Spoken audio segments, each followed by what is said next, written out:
a glass to the past, and the ladies cross the ages, fallen fathers from the motherland whose lives are on the pages. And the barber said it best when he told us all the world's a stage. So fellas, grab a glass and lift your spirits to the seventh age.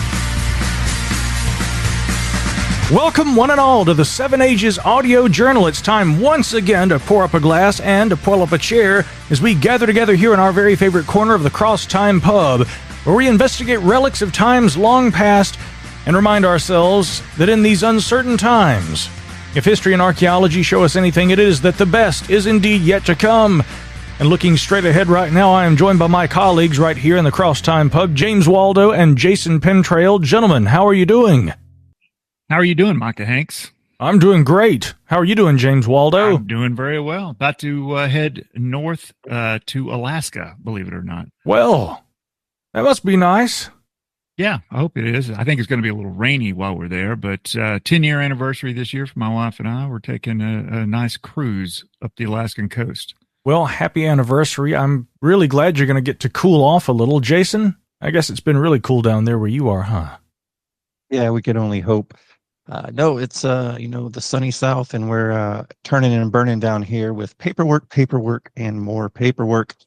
So, yeah, gentlemen, as I'm only 4 months away from my retirement, insurance forms, physicals, exams, all those great things, but keeping me busy Monday through Friday at least. Just going to congratulate Jason on his upcoming retirement. It's a nice thing to be able to retire from the military and have it behind you and say, yeah, I did that. And yeah, it was really great. But the whole time you were in, it's like, man, this just really sucks. I hate this so much and I can't wait to retire. Yeah. Yeah, it's the light at the end of the tunnel for sure. Yeah. I wonder if I'll ever be able to retire. Heck, I'd just like to be able to take a vacation. I think I'm finally reaching that point where I've worked so much for so long, and finally, the summer heat has become so exhausting that something strange started happening in recent days.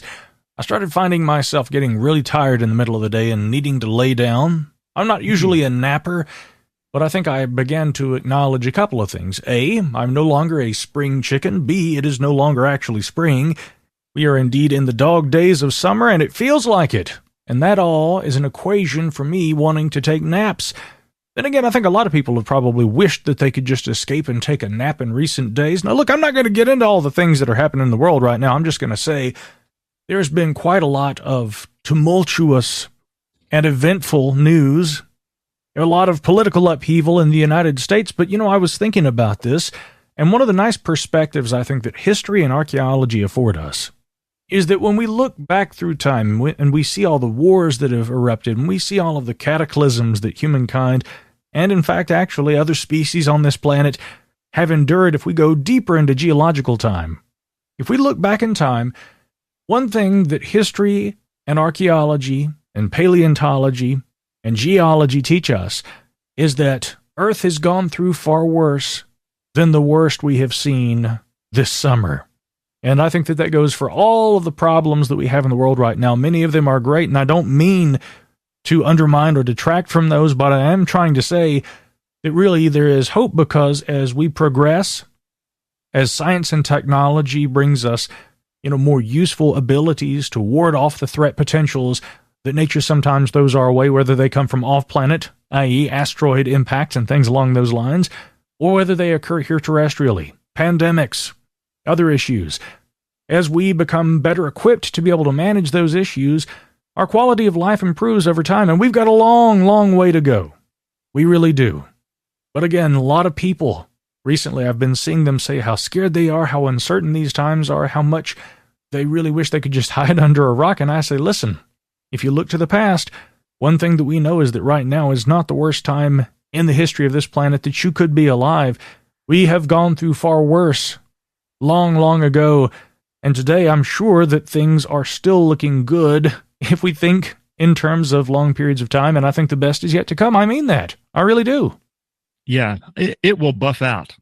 The buffer may not have been invented yet, but at some point we'll get it sorted out. So it's definitely been worse than this for humanity in the past. Several times we talk about those things quite often.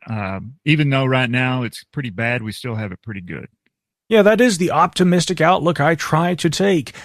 We may not be living in the simplest and easiest and most enjoyable, the least concerning of times, but I mean, we are living in times where, by comparison to what Earth has sustained in its past, we really have a lot to be thankful for. It's that attitude of gratitude.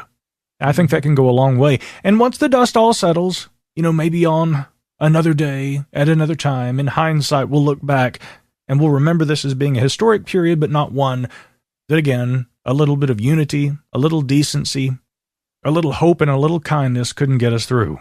Speaking of dust settling, though, Jason, I'm looking at what archaeologists have recently recovered, or uncovered, I should say, down in northwestern Peru. Do you want to give us an update on this? I was actually looking at this story earlier today, even before I saw you'd included it on the show notes. No, it's a really interesting find because it's, again, pushing back that time period, especially for Peru. When we think about Peru, we don't normally think of structures this old. And so this article is coming to us from Popular Mechanics by Tim Newcomb.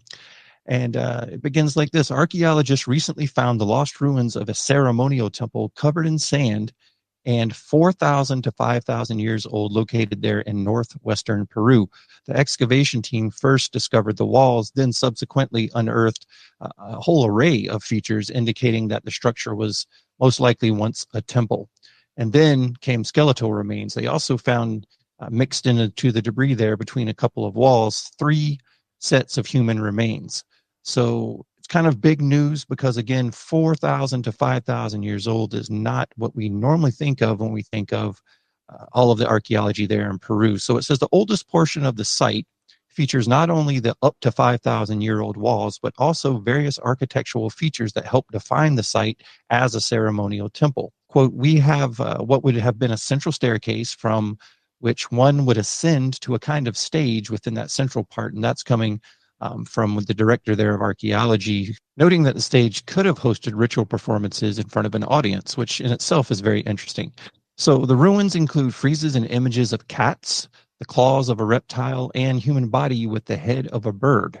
The designs are preserved in fine plaster, and that's helped scientists nail down the exact age of the sites as well as the origins of the religion.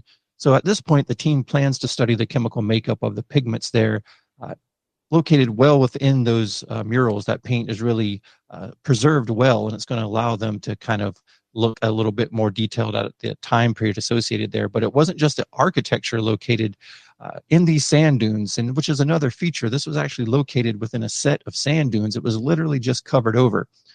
In there were the human remains. So according to Reuters, the excavation team located the remains of 3 adult bodies positioned between the walls of the temple. Nearby was also found a bundle of linen that was potentially served as an offering. So lots of details there. And then our director there, Muro Yonan, says, according to a statement, the Field Museum of Chicago, this discovery tells us about the early origins of the religion in Peru. We still know very little about how and under which circumstances complex belief system emerged within the Andes. So big important story, I think, again, pushing that date even further back. And here we get to see some of the origins of what would come later on in the rich history of Peru. It appears to be a standard burial. Now, when they say between the 2 walls, I don't know if they mean as the structure would have stood as a temple, or if they're talking about an area that would have been adjacent to the temple. A lot of details that need to be defined here. Okay, yeah, that would make more sense. And then here we are. I mean, remember, it wasn't that long ago where, Sumer is supposed to be the cradle of civilization 6,000 years ago. But here we are with, 4,000 or 5,000 year old, temple remains or some kind of structure, presumably all the way on the other side of the world. Yeah, great points. And again, Göbekli Tepe, we always go back to that. Karahan Tepe, now in the news. Many other sites in that region, again, pushing those dates further back. It's a really exciting time, actually, for archaeology. It's always great to stay on top of the archaeological news. And another great thing to stay on top of is the Patreon campaign we have going over there. The 7AJ's audio journal, that's where you get all of the extra content that we have to offer. Things like the Digging Deeper podcast, an unrestricted time limit, no holds barred way of interviewing some of our guests to find out all the little details that we don't normally have time for on our main shows, in addition to the Cross Time Pub and, of course, our monthly installment of the Green Dragon Book Club. which is a lot of fun. We've got some new commentators joining us there on that show as well. So plenty of material for you. It's been going for well over a year now. So we've got a good back catalog for you to catch up on. And again, you can go to patreon.com, look up 7AJ's audio journal, and you'll find the link right there. Just take a look at the 3 tiers that we have to offer and decide which one would be best for you. Fantastic. Of course, also follow us online at 7ages.org, and you can find this show, if you're listening to it now, as you may have already discerned, anywhere podcasts can be found, but be sure and tell all your friends if they enjoy history and archaeology to check us out online. Now listen, we have a return guest this week, and an important one. Aaron Deter-Wolf joins us again on the program. Jason, what are we talking about with Aaron tonight? Well, this is a fascinating brand new paper that they've just released, very in-depth, very detailed. It's Aaron Deter-Wolf and many of his associates, and they've built this incredible paper around understanding the tattoos of Otzi the Iceman. And so they've really looked at all of the 19 sets of tattoos that occur on his body, and they've looked at how they were made, what the actual ink may be made of itself, and just all of the detail work that you would expect to see on a project like this. It's a fascinating interview, and I learned an incredible amount from talking to Aaron once again. Yes, many longtime listeners will remember Aaron's name and his work because he joined us in the past to discuss the archaeology of tattooing. That's a really intriguing area and one that we don't hear a whole lot about, and hence why we are so interested in that here in the Crosstime Pub. So, without further ado, here in a moment, joining us again is the return of Aaron Deter-Wolf, right here on the 7AJ's Audio Journal.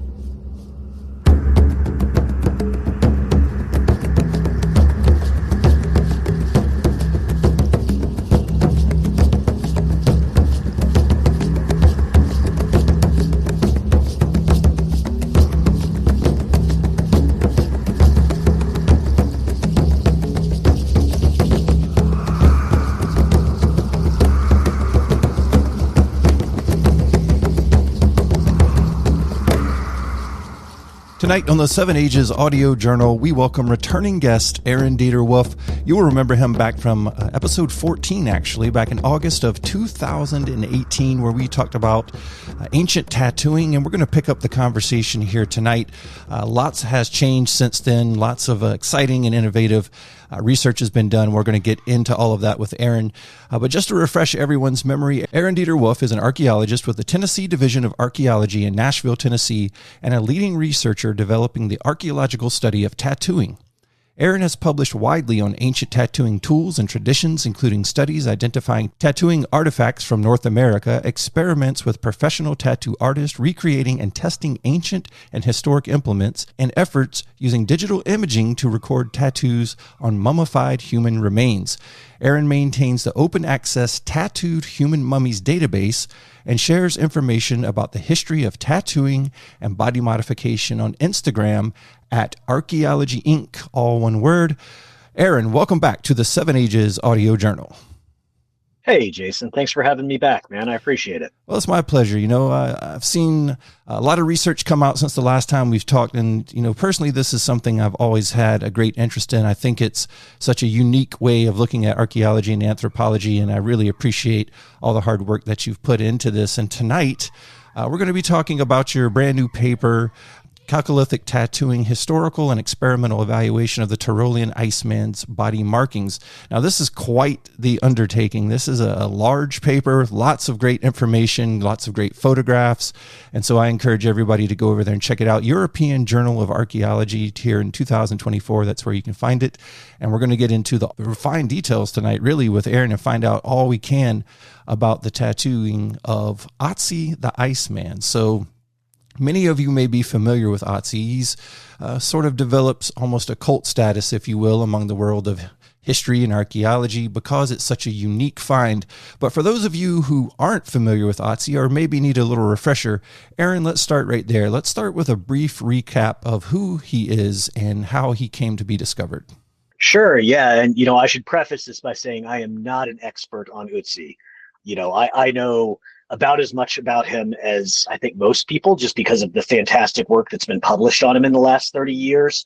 But, you know, disclaimer, I've never been fortunate enough to be in the freezer with the man.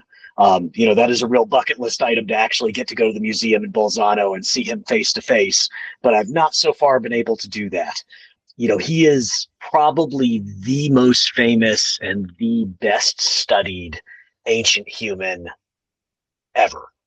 We know more about Otzi as a person than we do about probably any other individual who lived in the archaeological or pre-written past. We know his mitochondrial lineage. We know that he was lactose intolerant. We know what he had for his last meals, the last several meals before he died. We know how he died, although maybe not why. And, we know all of this thanks to over 30 years of just absolutely fantastic scientific study. And all of that has been, shepherded and helped along by his caretakers at the South Tyrol Museum of Archaeology. And if anybody ever has a chance to visit him there, you absolutely should. So Otzi comes to us, he appears into history in 1991, in September of 1991, when two people were hiking along the Utzal Alps in a mountain pass that connects Italy and Austria. And it was September of that year, and they saw down in a gully this kind of unusual looking thing, and they looked closer and found a dead body melting out of the ice. And initially it was thought that this must be a forensic case, that perhaps this was, a hiker who had stumbled off the trail and gotten trapped in a glacier or something. And so they notified the authorities. It was initially thought that it was on the Austrian side of the border. And so the initial response was done by the Austrian police and mountain rescue teams, and they exhumed this body from the glacial ice, and along the way noticed that there were a lot of unusual things that came out of the ice along with him, like stone-tipped knives and a very antique-looking copper axe and some other things like this. And long story short, it was finally determined that this was not a forensic concern. This was an archaeological concern. And then eventually, through careful examination, it became clear what a unique archaeological concern this was. This was not an individual who was 100 years old or 1,000 years old. This was 5,000 years old. This dates back to the European Copper Age. And he is not the oldest mummy that has ever been discovered on Earth. But as I said before, he's one of the best known. And the way I come into the study of Otzi is because from the day he was collected from the ice, he was seen to have black marks, these short black lines on his skin in various locations.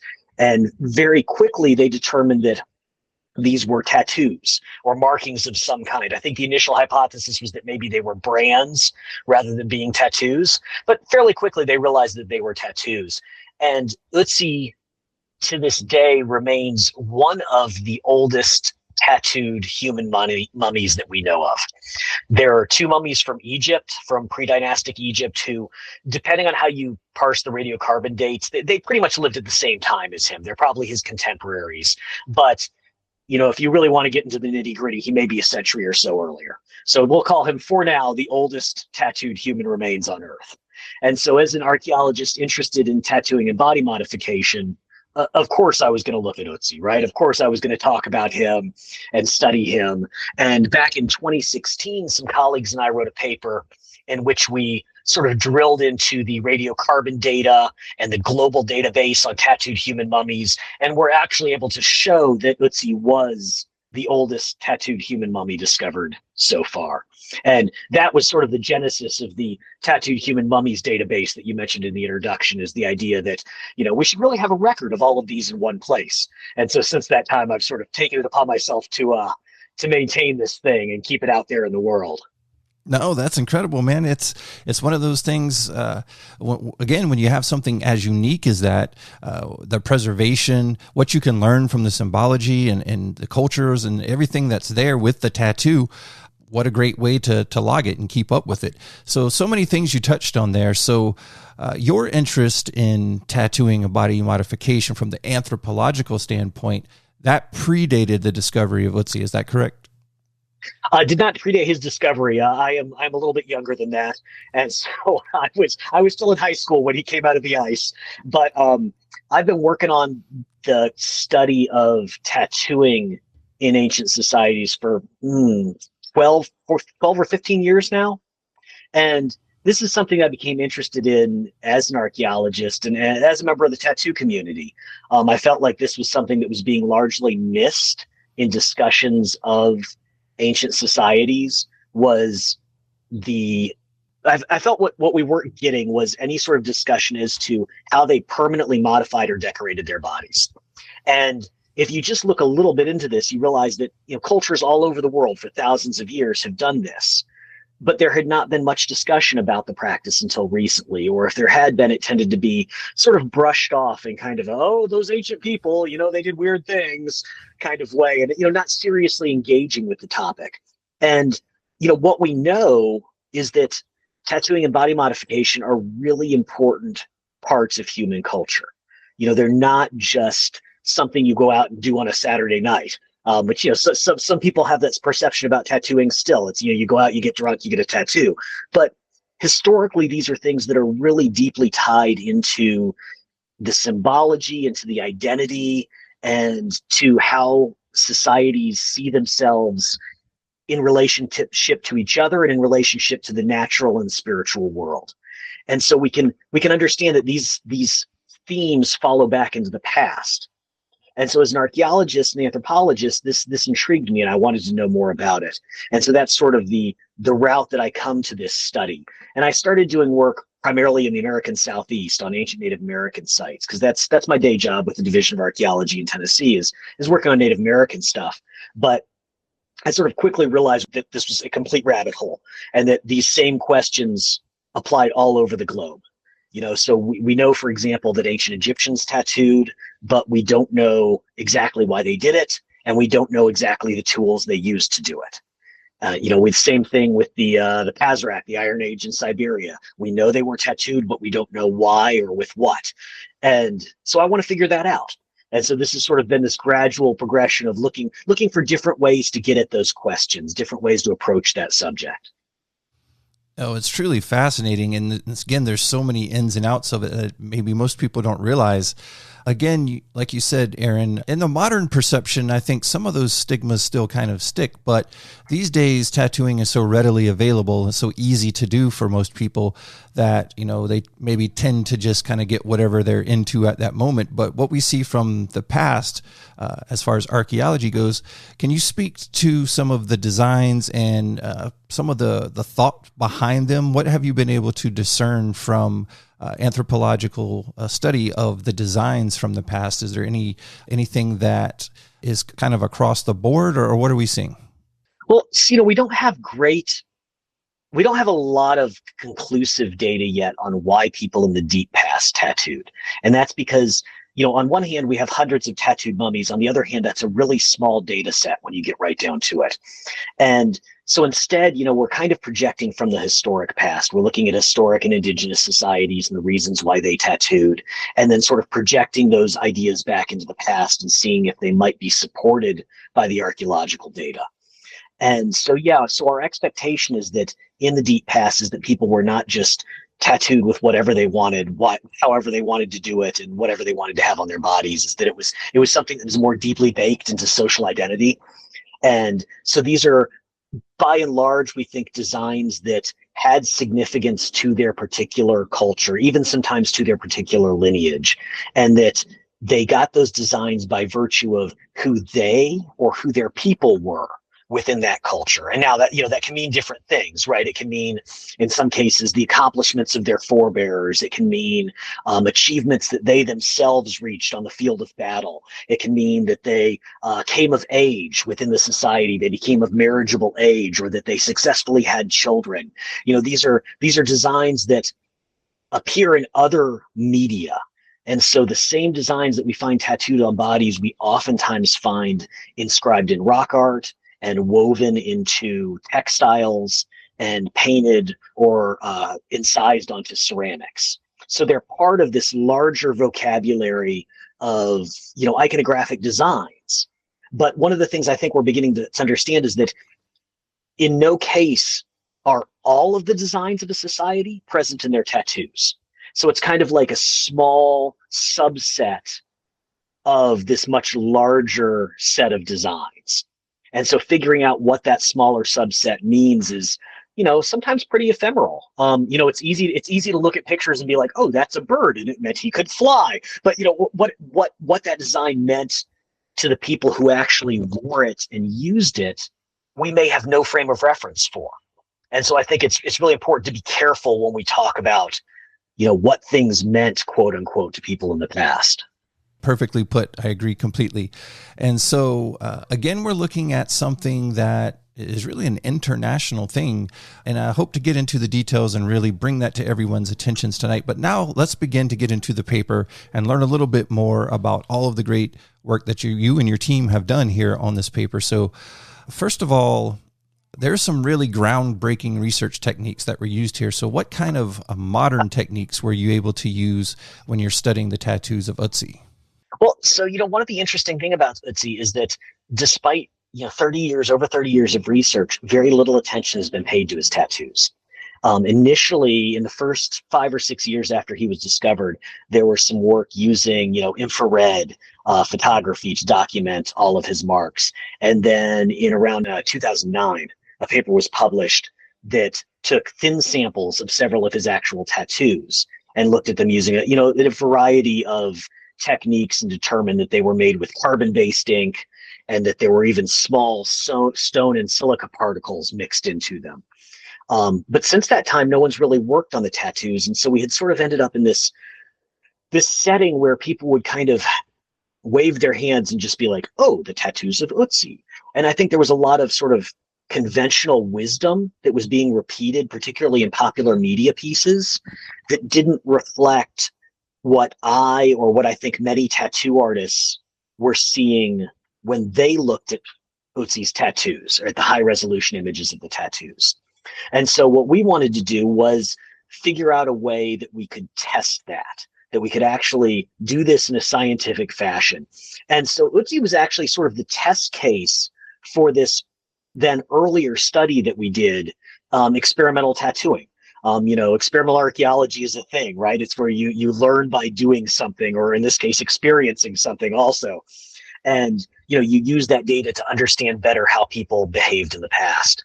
And so back starting, actually it was during COVID that I met Danny Ridday, who's a tattooist. He's until recently was in Aotearoa in New Zealand, but now is in France.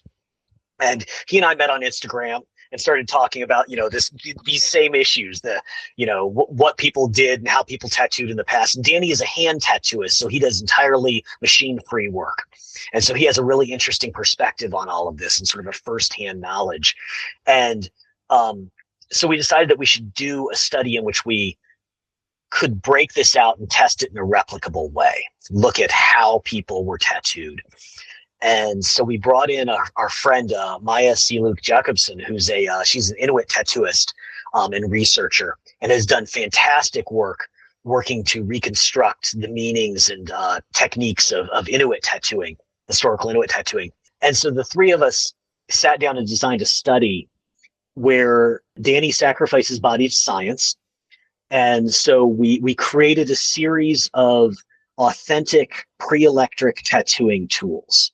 And so we did all of this using pre-electric technology. So, for example, we made a deer bone awl and, split that all down entirely using stone tools and sharpened it up using stone tools. And we created a set of 7 tools and then also incorporated a modern steel tattooing needle, just as a reference point. And then Danny used those tools to tattoo his leg with 8 versions of the same design. And he used 1 tool per design. And he designed this image that included, straight lines, intersecting lines, and filled in areas so that we could compare each of those things then. And so then we documented his leg starting the day he did the tattooing, this 12-hour session of tattooing that he did on himself. And then for the first 5 days, we documented them under a microscope. And then once a month for the next, I think up to, like 2 years then or so, at least 6 months. And then we kind of kept going for 2 years then. And so that gave us the data that we needed to look at this question of, do different tools and different techniques create different tattoos? And I would contend that that's not really groundbreaking, right? That's actually pretty obvious. Like your tattoo artist knows this. If they want to create a thin line, they use a different needle arrangement than if they want to pack color into a big polygon. When an artist paints a picture, they use a different brush depending on what technique they want and how they want that image to look and what material they're working on. So this is pretty basic stuff. I think really our big contribution here is that we did it in a replicable way and managed to get the results out there in a scientific journal where other people can then access it and use the data.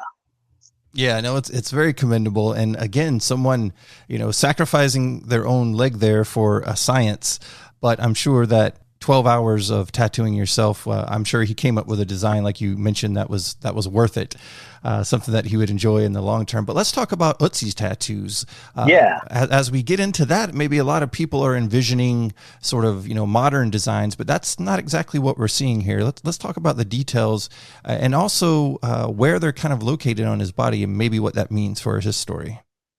Yeah, so his tattoos are a little unusual in the big scope of historical and indigenous tattooing because they are not, well, it's been said that they are not symbolic, right? And what that means is that they're pretty schematic. They are 19 sets of lines, of very short lines, and they're grouped together in clusters of 2 or 3 or 4 lines, most of which run parallel to one another. There's two crosses, 2 sets of cross lines on his body. And they're all pretty short. The longest of the bunch are the ones that go across the back of his left wrist.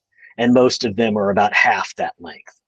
And they're positioned what at first glance seems to be randomly around his body. So they're on his left wrist and down his lower spine, and then along both of the lower portions of his legs. And then in 2016, there was a new study that discovered a new quote unquote new set of Otzi's tattoos on his front, on his abdomen.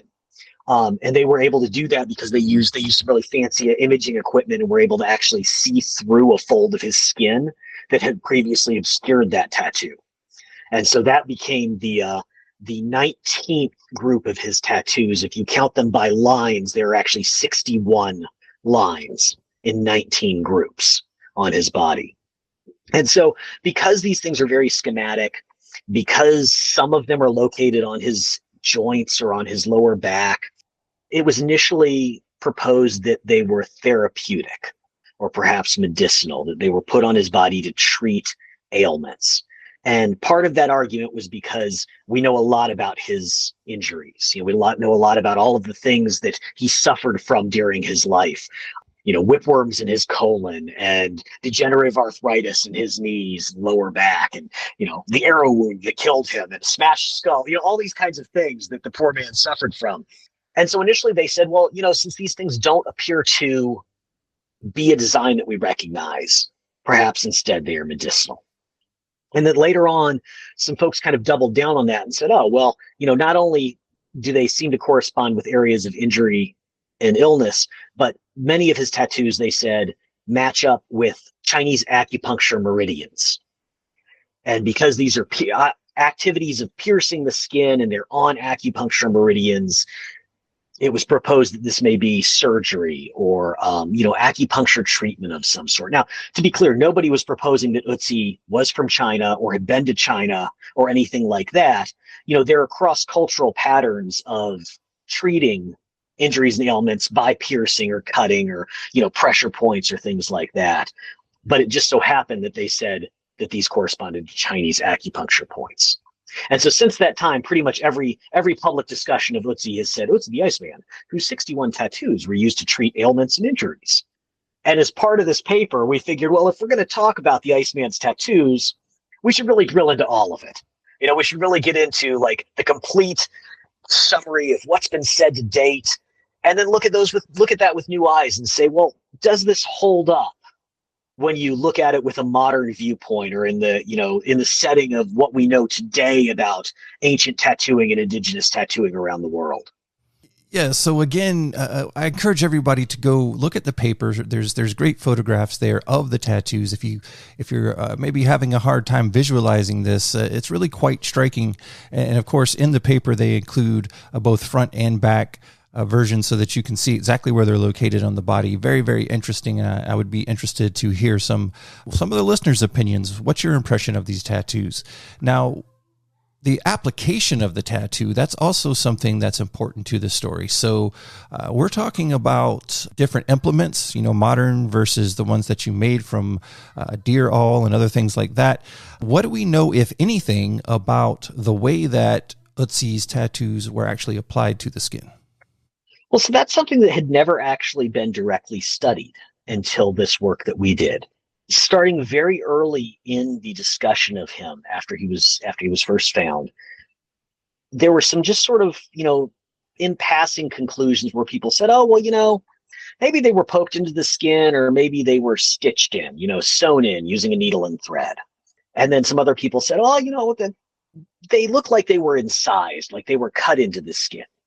And no evidence was ever presented for any of these techniques being correct or incorrect. But for some reason, the idea that his tattoos were cut into the skin sort of became conventional knowledge. And so again, if you look at the last decade or two of media coverage of the Iceman, almost every single article says his tattoos were cut into his skin. And sometimes they go so far as to say using stone points or blades. But again, this is never something that had actually been discussed in a systematic or scientific fashion. And our contention, going back to our earlier discussion of that experimental study, was that different techniques and different tools yield different tattoos. And so we thought that using that data set, we could look at Otzi's tattoos in comparison and come up with an informed hypothesis about how they may have been created based on their physical characteristics. And so that was really the main thrust of this paper then, was reevaluating how we thought his tattoos were made in comparison to our experimental data.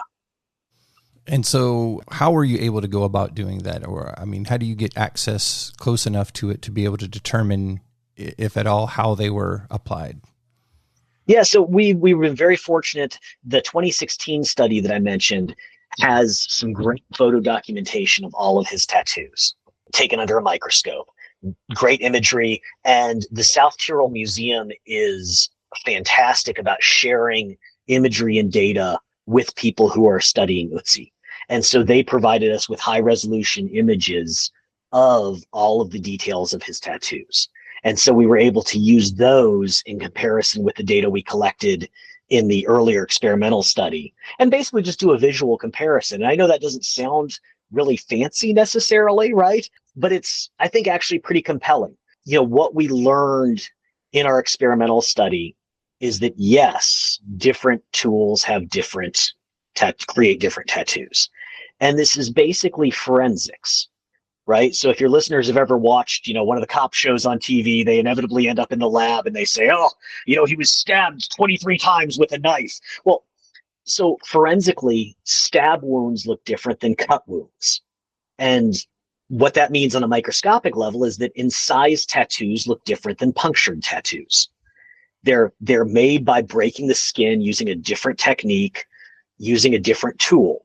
And you can actually identify that. And in particular, incised tattoos are really, really distinctive. They look like cut wounds. So they are very thin. Their margins are very clean because it's the edge of the wound. And one or both ends of that wound will taper because of how the skin contracts at the beginning and the end of a cut. On the other hand, puncture wounds tend to be circular or mirror the shape of the point of the object. And because instead of just being, for example, drug across the skin in a single line, because they're applied by multiple punctures, by making multiple punctures down the skin, they tend to wobble. And so the edges of those lines are more sinuous. You will always run off the main line when you're trying to tattoo by hand. And so there will be some stippling and wavering around the edges. The other big difference is that the ends are rounded, because ultimately you're going to end with a puncture mark, and that puncture doesn't have a pointed end. It's going to have a rounded end. And so comparing Otzi's tattoos to our data, we could immediately say these were not incised. They absolutely don't match. There's no question in our mind that they're not incised. Now that is very interesting. Brilliantly put there. I really hadn't thought about it from that, but that makes perfect sense when you say it, of how to tell the difference between the two. That I find very, very interesting. What do we know, or what can we determine rather, about the pigment that was used? So what are they using to fill in those incisions? I've heard different things, from organic materials to ash to all kinds of different things. Is there any way to determine that?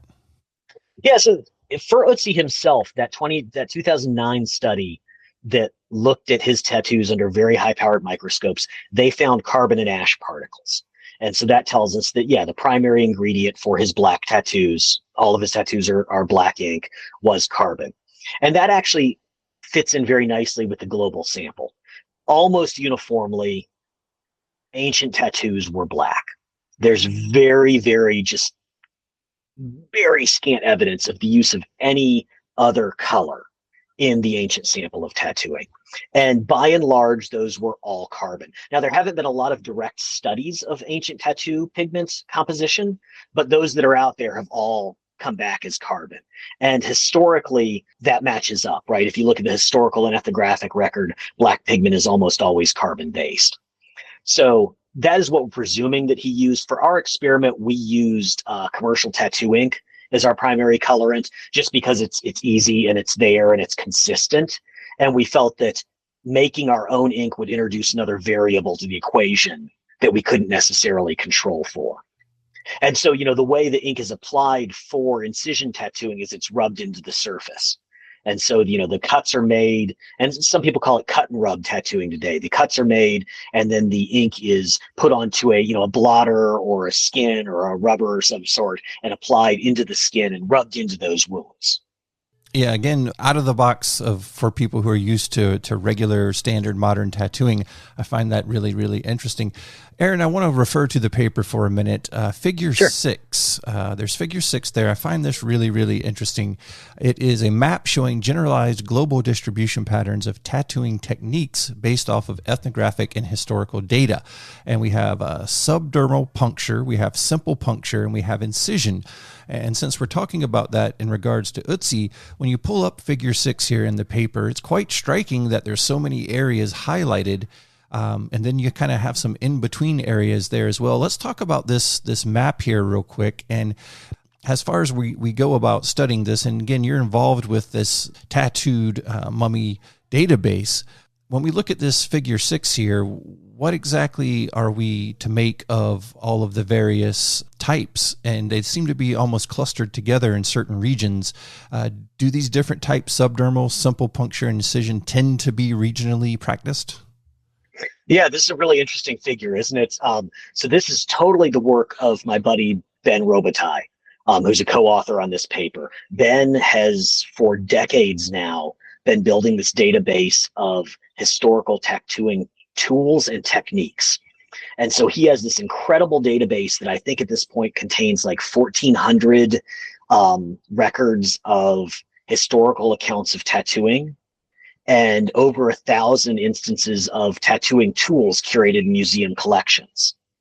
And so he's got this database, and from that, we've sort of drawn out this big map of these patterns of tattooing. And actually, this was just this database was just published as a chapter in a new volume through Oxford University Press that's coming out very slowly online.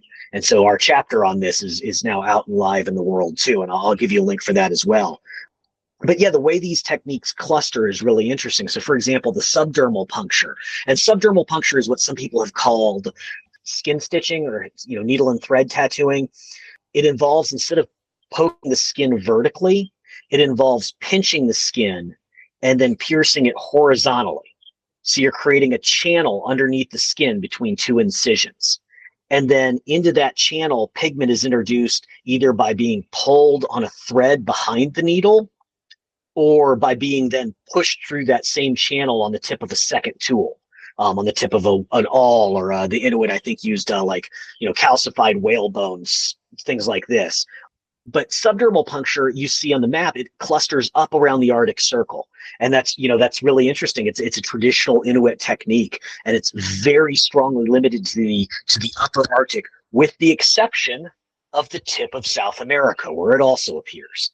And so, that's a really fascinating question. That's one of the things we like to talk about with tattooing tools and techniques, is that, how far back does this go? Is this a practice that, was carried out of Africa by the first Homo sapiens to leave the continent and just spread all over the world with them? Is it like the ability to make fire, or is it something like ceramics, where it was invented by virtually every human group at a different place and a different time to fill a different need? And we don't know yet. But the other really interesting pattern here, I think, is the simple puncture, right? That is the most prevalent type of tattooing, and that includes everything from what we call today stick and poke, holding a single needle in the hand and piercing the skin, to hand tap tattooing. So this is a traditional method from the Austronesian languages in the Pacific. That's where, for example, a Samoan style tattooing, the needles are hafted at a 90-degree angle to a handle and then tapped into the skin using a mallet or a beater. And when you say ancient tattooing, that's what a lot of people immediately think of, but that's a really specific technique that's limited to this very specific geographic region. So yeah, I mean, it's sort of trying to look at the patterns within this is really kind of crazy, because there's so many variables. There's time scale. What time does this data come from? What culture does it come from? What were the raw materials available to them? Were they using thorns, or were they using walrus tusks, or were they using whalebone? Like, where the culture is informs how and why they're making their tools, and then how and why those tools are being used. And so, there's just a lot of variables here, but it's fun for us to look at them in this regard, because it gives us some initial jumping off points. So, for example, there's never been any historical evidence of subdermal tattooing in Southeast Asia. So that is a very easy starting point if you're working with a archaeological record or a catalog of artifacts, that you shouldn't probably be looking for those types of tools in Southeast Asia, right? And so it immediately helps you then eliminate certain classes of artifacts when you're trying to get at this thing from an artifact perspective. And again, for anyone who's interested in seeing all the details of this paper, it is an academic paper, so it's not as easy to access as some others. It is behind a paywall, but I think we have a way to get around that. Aaron, what do you say?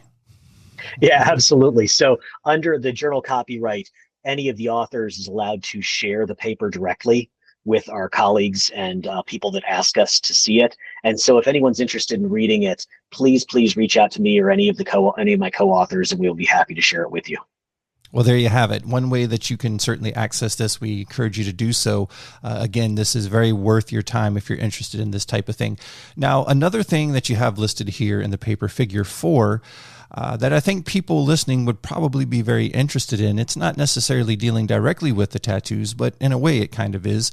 We're looking at some of the known health issues of Otzi. And as we begin to talk about the possibility, or we have talked about the possibility rather, that some of these tattoos may be indicating health locations, health issues, things of that, let's kind of describe what you have listed here in figure 4, just so everyone can kind of have an idea of the physical condition that Otzi was in. So I see we got brain injury, dental disease, gallstones, rib fractures, degenerative disease in various places, and then of course the arrow wound, lumbar spine issues, frostbite. There you go. You would totally expect to see that, but it's interesting that it was still able to be found even though the body was in a frozen situation. And then H. pylori infection. I've actually had that myself many years ago. And it is not pleasant. So it's not good. It gives you some horrific acid reflux, to say the least. So I have a little connection with Otzi there. That is not fun. So Aaron, what do you make of the various ailments that poor Otzi has here, and the condition that he was able to continue on his passage until he received that fateful wound? What do you say about all that? Well, yeah. So for starters, right, turns out the European Copper Age was not the best, healthiest time to be alive, right? I mean, we sort of know this about the deep past anyway. It's before industrialized medicine, and yeah, Otzi was he was pretty rugged. He was doing things that I doubt most of us could do. You know, using the pathway of his gut as a window into his journey. Researchers have tracked back his path from the southern valley of the Alps up to the peak where he died over the last 3 or 4 days of his life. And they've done that based on the pollens, mainly the pollens and the things that were within his intestines. And so using that sort of stratigraphy of his intestines, they've been able to show what elevations he climbed through in the 48 hours or so before he was killed and died in the pass. And I think, I mean, he climbed like 10,000 feet in those last couple of days. So with all of these injuries, he was really mountain goating it up there. He was also carrying this incredible set of things on him. He was not lightly provisioned. He was carrying a backpack. He was carrying, this entire basically woodsman's toolkit of materials for medicinal materials and means of making fire and ways to repair his objects. We think that in the 24 hours or so before he died, he lost his bow. And so he was carving a new bow as he was climbing this mountain peak. It was unfinished at the time that he died. He was carrying his arrows with him. He was schlepping a lot of stuff, right? This is not with REI style modern, moisture wicking fabrics. I mean, he was wrapped up in mountain goat skins and things like this. He was probably a sweaty mess, despite the fact that it was pretty icy out. So all of these things I think are interesting, because what we did with this paper is we wanted to, again, sort of test this conventional wisdom that his tattoos were related to injuries or ailments. And so what we did in this figure is we mapped out all of his recorded health concerns. And this is based on a previous paper that was put out about, him and his life and the care that he received. So we mapped out all of the areas of his health concerns on his body. And then we plot pointed all of his tattoo locations. And what we found is that out of 19 groups of tattoos, only 7 of them match up with areas where he suffered from injuries or ailments. It's possible that the other ones match up with things that aren't recorded, or are ephemeral enough that we can't find them when we look at his skeletal structure, sort of thing. But that's well less than half. And so to us, that says, well, this is not a silver bullet. Maybe some of his tattoos are associated with these injuries, but we have to be open to the idea that that's not their primary function. No, that's very interesting. But you said 7 of them, and again, that's a lot when you look at the totality that they would actually match the injury. So that is in itself very, very interesting. And then again, the fact that they're all the same design. So it almost seems they wouldn't just be placed randomly for no apparent reason. There seems to have been a very thought out and a decisive reason to have them where they were located. So you mentioned his journey there and being able to trace it through the pollen in his gut and all of those things. I know this rest of this conversation, this portion would certainly have to be mostly speculation, but where do we think he may have been going? Does it seem as though he may have been fleeing from someone? And what do we know as far as his demise? Well, so we don't exactly know. So the mountain pass that he died in is a pass that connects the river valleys, what are in today Italy, to the south, with river valleys that are today in Austria to the north. And so he was obviously moving, between watersheds. Now, we don't know why he was doing that exactly. We know based on his teeth and his digestive tract that he grew up and lived on the southern side of the Alps, probably in a site not too far located from his final climb, at least as the crow flies, right? Why he was making this climb, we don't exactly know. The data seem to show that he went up and down over that period of several days, so that he climbed above 6,000 feet or so and then went back down to about 4,000 feet and then went back up to about 10,000 feet in elevation. And it's been pointed out that his last several meals seemed to be, so they were pretty large and they were chewed pretty well.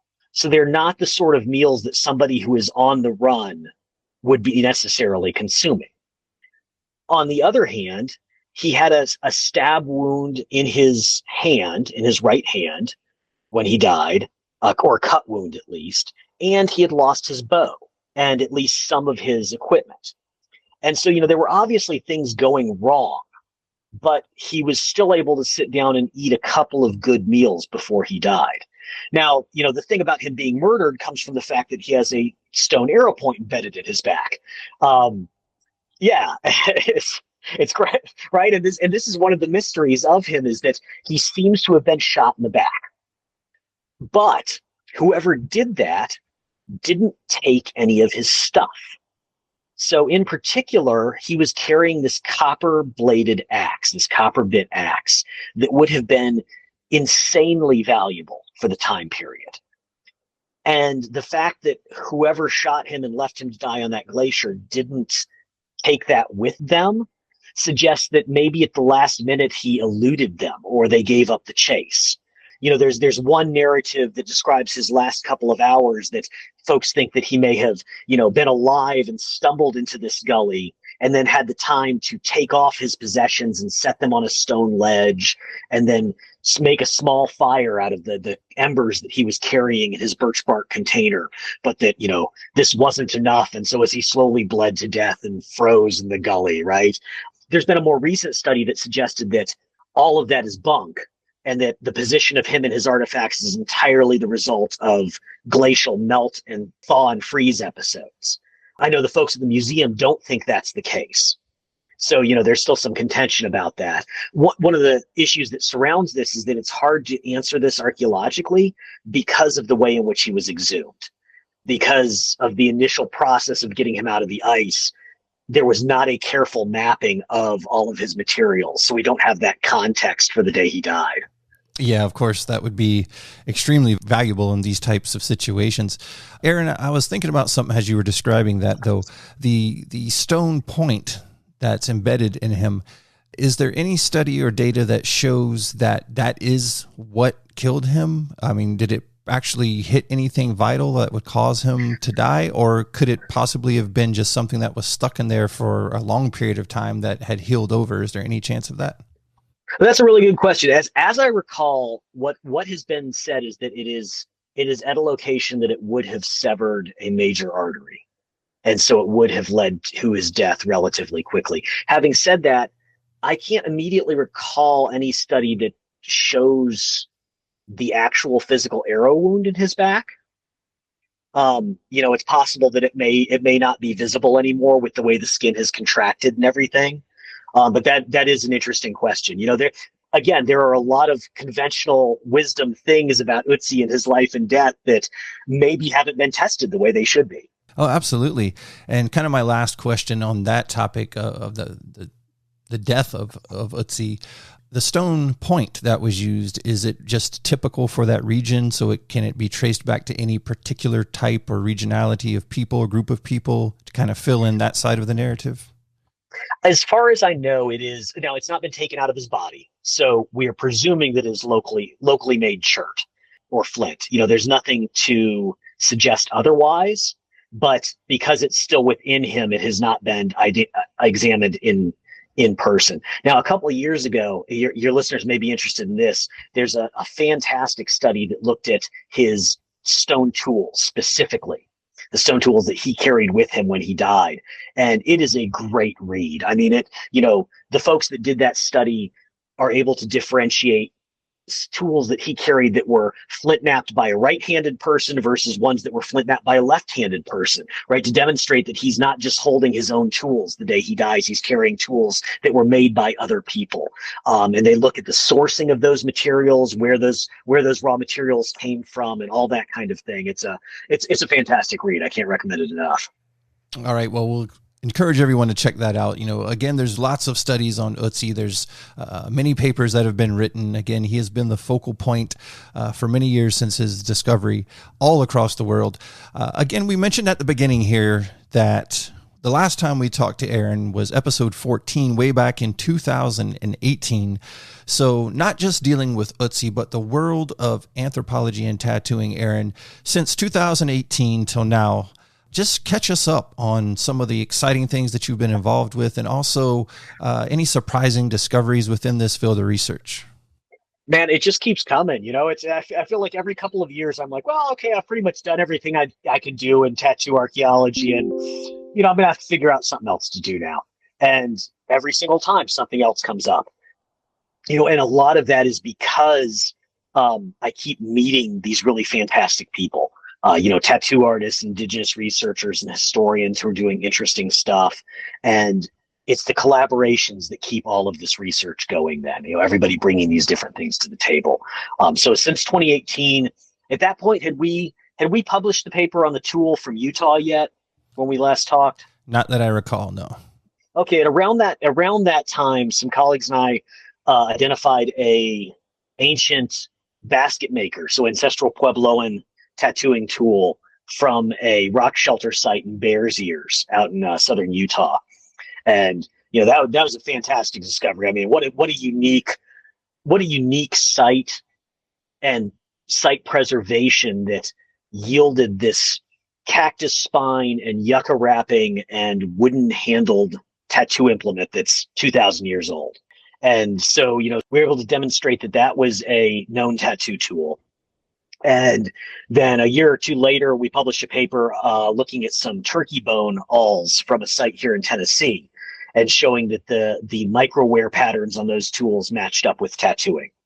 And so basically being able to show that, this too is an ancient Native American tattooing tool. And it pushes Native American tattooing back to about 3000 BC. So about as old as Otzi, but happening here in the Americas. And then also since then, I've been working a lot with tattooed human remains. Sort of from all over the world, but most recently working a lot on Andean materials. So preserved remains from the Andes, particularly that are now in American and European museum collections, and figuring out ways to non-destructively document the tattoos that are on these remains. Okay, very good. So what you're saying is you've been extremely busy.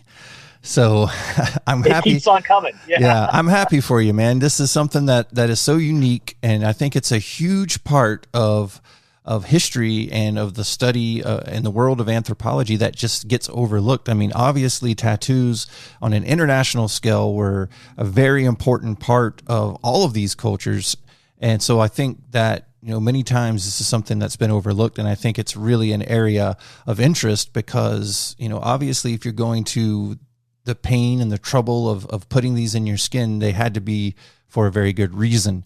And so I think this is a remarkable area to be studying. We've been speaking tonight with Aaron Deter-Wolf, archaeologist with the Tennessee Division of Archaeology.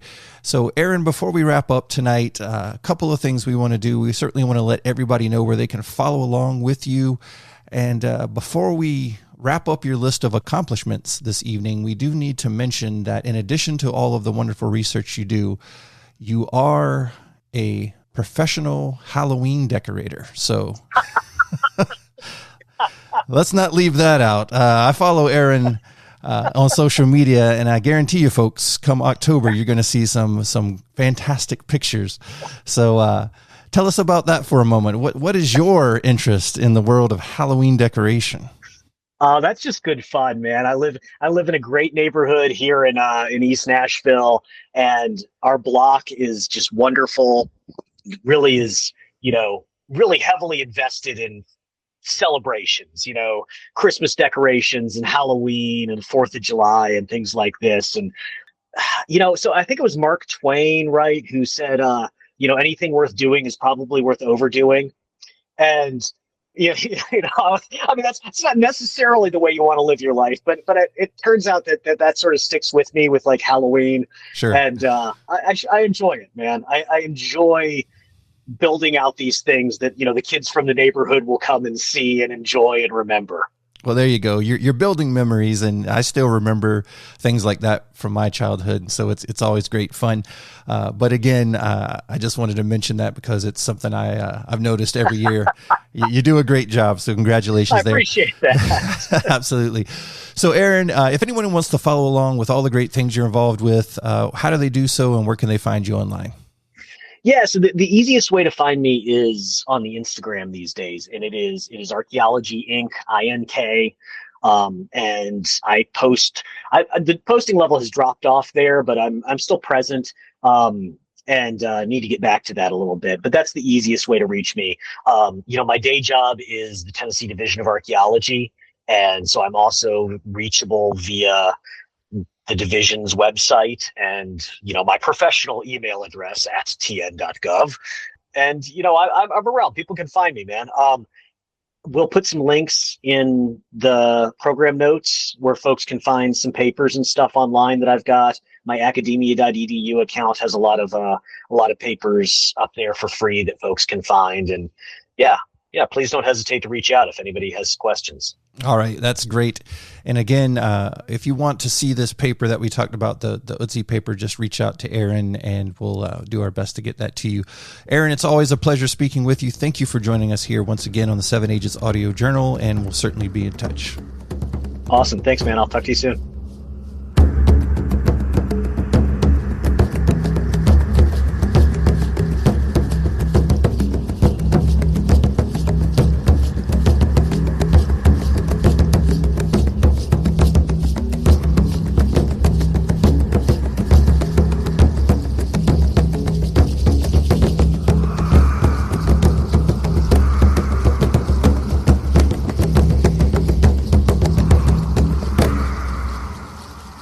Otzi the Iceman has always fascinated me. I mean, that is arguably one of the most incredible, maybe one of the most enigmatic discoveries in the history of archaeology. And of course, there are many other human remains that have been recovered that are in, a pretty remarkable state of preservation. But with Otzi, we have all of these different factors that make him so curious. And of course, the ability to study and to interpret and to learn about the markings on his body, the actual tattoos. I mean, that's just fascinating. Again, Aaron Deter-Wolf does such remarkable work in this field, and Jason, just incredible find, because you actually initially brought him to the program, but of course, the continuing dialogue, as we have now heard, only further exemplifies, I think, the importance of the work he's doing. And of course, it's all areas of archaeology that we are interested in here at 7AGES. We love all of it. It's all very important because, of course, those who do not know their history, as the famous saying goes, are doomed to repeat it. But no doom speak here on this podcast, gentlemen. I think it's about time for us to pony up for one more round here in the Cross Time Pub, and we invite all of you, in the meantime, to get caught up on our back catalog. Always something to find over there at 7ages.org, on social media, and of course, on podcatching apps everywhere. On behalf of Jason James and yours truly, Micah Hanks, it is the 7AGES Audio Journal, and we'll catch you next time.